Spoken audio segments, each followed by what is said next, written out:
witness knows that loss all too personally. And I indicated earlier as I introduced him that he has taken that to serve America. Ms. Guttenberg, you are yielded to at this time for 5 minutes. Thank you. Thank you. Chairwoman Jackson Lee, Ranking Member Biggs, and distinguished members of the committee, thank you for inviting me to testify today. My name is Fred Guttenberg. I am a father of 2 amazing children, Jesse and Jamie. On February 14, 2018, my daughter Jamie was murdered alongside 13 other children and 3 adults at Marjorie Stoneman Douglas High School in Parkland, Florida.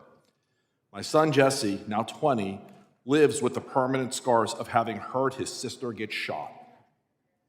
I am a father who lives with the sound of that single shot severing my daughter's spinal cord. I am a father who hopes his daughter died instantly. Otherwise, it means she suffered. My daughter will be 14 forever. My wife and I watch as all of the other kids post pictures of going to prom and college acceptances this year. We are happy for them, but we break down and cry because Jamie should be with them. I have been told, even by some here this morning, that I hate the Second Amendment and that I am a gun grabber. Nothing could be further from the truth. I simply want to save lives.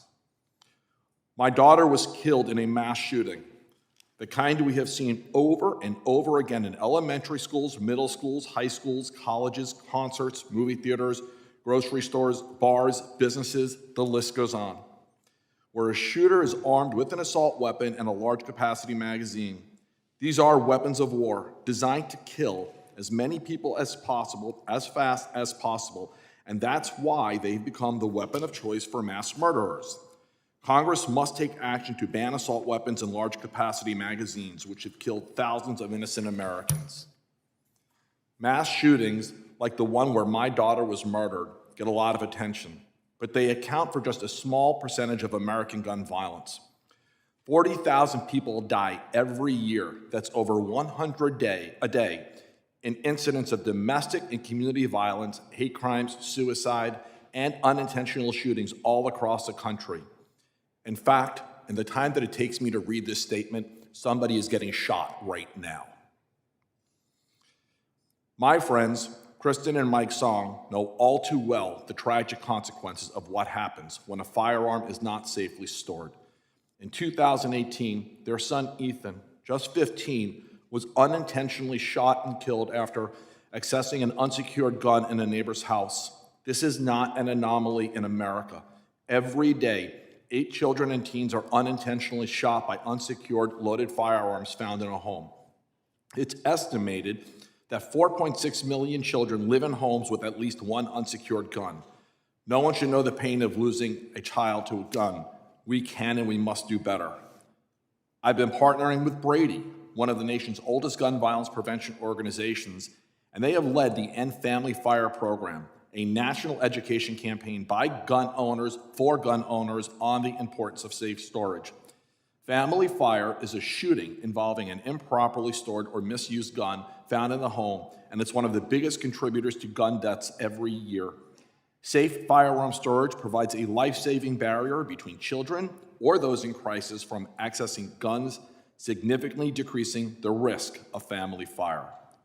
Congress does have policy options for increasing safe storage, something which the vast majority of responsible gun owners already agree is important. Researchers have found that even a modest intervention that motivates gun owners to safely store guns could reduce youth firearm deaths by a third. For instance, Congress could pass legislation creating tax incentives to promote safe storage, like the Prevent Family Fire Act, which had broad bipartisan support last year. Congress can also take steps to educate the public more broadly about the benefits and the best practices of safe storage, and could even require gun dealers to post that information when they sell guns. Ethan's Law, named in honor of Ethan Song, would create a legal obligation to safely store a firearm if a minor might have access to it. Had this common sense law been in place in 2018, Ethan's life could have been spared. I am grateful for my dear friends Kristen and Mike, but I truly wish I never knew them. These policies would have a measurable impact on people's lives, but there is more that Congress can do to protect public safety. This body has now twice passed legislation to expand and strengthen background checks for gun sales. Also, and very near to my heart, Congress should expand background checks to cover ammunition sales. Jamie's Law, named in honor of my daughter, would do just that. It's not acceptable that so many lives are lost to gun violence in this country, and it doesn't have to be this way. I urge you all to take action to save lives. I am grateful for the opportunity to testify today before you, and I look forward to your questions. Thank you. Ms. Guttenberg, thank you so very much for being willing to be here today. Thank you. Our sympathies again to you and your friends.